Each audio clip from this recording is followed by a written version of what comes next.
Big E Big, owner, the guy who started it. So, and then I'm Marshall White. I'm a pro strongman, also Live Big E Big sponsored athlete, and partner with the company as well. Okay. Did anybody print off the PowerPoint that we sent out at all? Yeah. If you didn't print it, did you at least read it? Yeah. Okay. So we kind of have an order that we're going to go through today. And as we progress, we really are encouraging everybody to ask as many questions as possible, okay? If something's unclear, step up, raise your hand. There's no dumb questions, okay? A lot of people say, well, you know, maybe I shouldn't be asking this question about whatever. It's a fucking stunt, okay? Not a lot of people are gonna know the technical finer points of loading stunts, okay? So step up and ask a question. When you do ask a question, we're talking about this, we need you to speak up and probably talk a little bit slower because we don't understand your freaking accents, just to let you know. And try to, if you can, not to use too much slang, because Matt was talking the other day and said a whole sentence we never got a clue what he was talking about. And it was really just telling us we were going to get some heat, you know? Okay, so try to work with us a little bit on that, all right? A little bit about ourselves. Again, Brandon is the founder of LiveBigEBig.com. He founded LiveBigEBig.com because basically he got tired of the bullshit. He got tired of these gyms that are constantly encouraging people to be, for lack of a better word, pussies. And by the way, folks, we're going to use a lot of non-family appropriate wording here. So, and we were also having a discussion that apparently a really common word in Australia is cunt. So we're going to try to work that into the conversation a lot while we're here, okay? So, anyways. So he got tired of, you know, this skinny Abercrombie model kind of guy being force-fed to everybody, and these runway model type of females being forced to everybody. So started a site, we call it Movement, to push towards something a little bit different, to push towards a little bit of the common man, and not just the common man, but the common woman. And that's where a lot of our fan base actually resides, is in women, because we do have a large acceptance for large asses. So, which is a big deal for women because, you know, a lot of women are really encouraged to be really thin. And a lot of you men, as you know, my boy back here, he's 100, how much? 130 kilos? Yeah, he's probably not ever going to be, in his lifetime, 90 kilos again. And unfortunately, you know, dudes like me and you are encouraged to be that way, which is totally gay. So, anyways, so started the movement and went from there, okay? And it's kind of taken off. Later on down the road, I actually applied to Brandon for sponsorship. He turned me down first because of my language, right? Yeah. And then brought me back on as kind of the strongman expert. I've been a professional strongman inside the U.S. under American Strongman Corporation for, it'll be 7 years this coming April. I'm actually one of the longest running, most consistent American pros right now. As of right now, the difference in the strongman world is Australia doesn't have a pro system because really you guys don't have a tremendous amount of high-level pros. You got, you know, Derek Boyer, Ward Brandt, Mike Jones, some guys like that. But really, overall, you don't have a tremendous amount. In the States, we have a lot. We have over 7,000 amateur strongmen, and right now I think we have something like 63 pros. Basically, you have to win a certain level show with certain level weights to be able to be considered a pro. And being a pro basically just means you make money doing what you do. You can win money at shows and all that kind of stuff, okay? Just to toot my own horn a little bit here. One of the reasons that we started, or Brandon brought me on and we started doing these seminars, was because I am very different and I'm set apart from a lot of other pro strongmen. What makes you different, Marshall? Glad you asked. The very first thing, and one of the most important things is that I am one of only maybe a handful of strongmen that the base of my programming is Olympic lifting, okay? Which most of you as CrossFitters, that's really the base of your programming as well. Most strongmen go back to the old school method of powerlifting, big, heavy, low bar, wide stance squats, and things like that. What I've come to find out personally is that will make a strong athlete, but it also makes a slower athlete, okay? It makes a less flexible athlete and a variety of other things, okay? So, what has happened is we've come to find out that we are a good match with CrossFit gyms and CrossFit athletes because you guys do the Olympic stuff, we do the Olympic stuff, and you're also using strongman implements, okay? I went to a CrossFit gym the other day, and the owner said, I noticed that a lot of these strongman competitions are using some of the CrossFit stuff, and I said, wait a second, hold on, asshole. We've been around a lot longer than you know, okay? We always make the joke that CrossFit is actually strongman light. We do all of this stuff, or I should say the majority of it. You guys do a shitload more running and rowing than we do, but we still do most of what you do, okay? And what happened is Brandon and I were going in and out of these CrossFit gyms, and we were seeing yokes sitting in the corner, we were seeing a log sitting in the corner, but nobody ever touched them.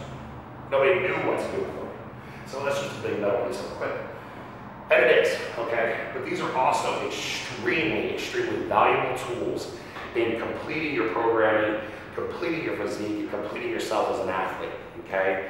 What makes strongman so great is that it's really, really functional strength, okay? We say when you're loading stones here and you learn how to load stones, hey, you might be out in the garden one day and pick up a big ass rock, okay? When you're carrying farmers, what's that translate to?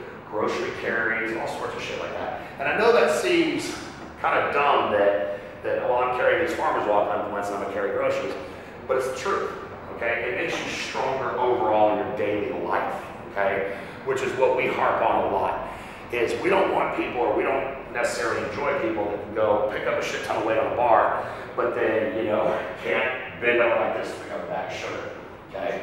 Without looking like, without falling over. So we really hammer on functional strength.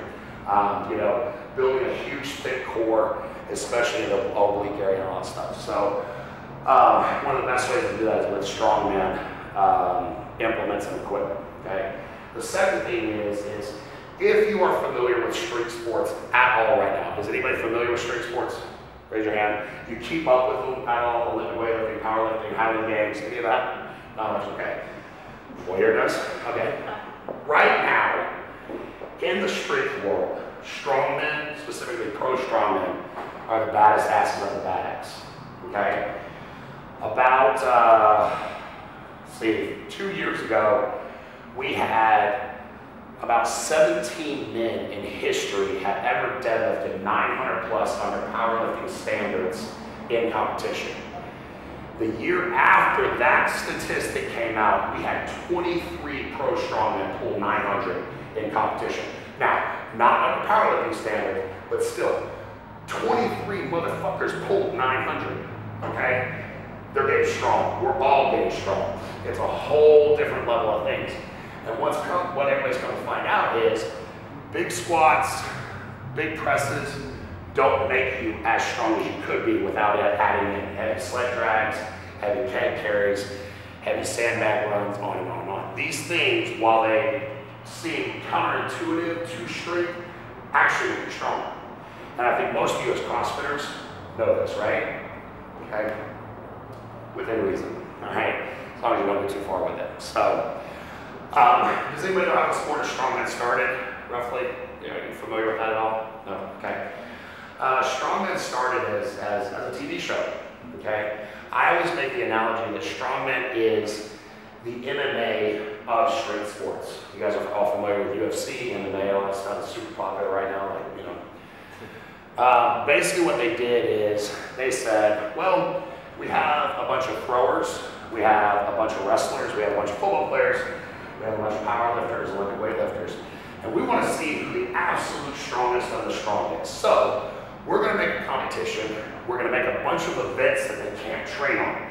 You know, back then, guys didn't have refrigerators just sitting around the yard to pick up, okay? They didn't have trucks to pull. They didn't have farmers walks.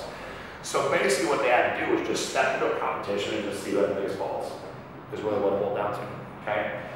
From there, it spurred a whole new breed of athlete. I'm one of those new athletes. I'm a modern strongman. I've never really done anything else.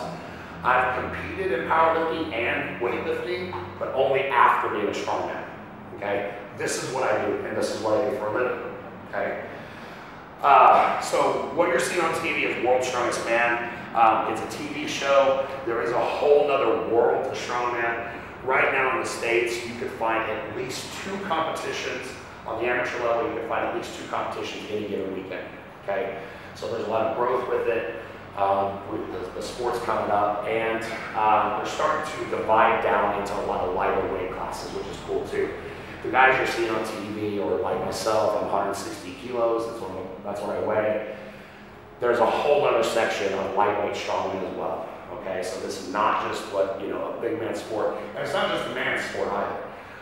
If you keep up on liftbigebig.com, we also have Tali Van Doren, who's our strong woman, Streaky does strong woman training, and all that stuff.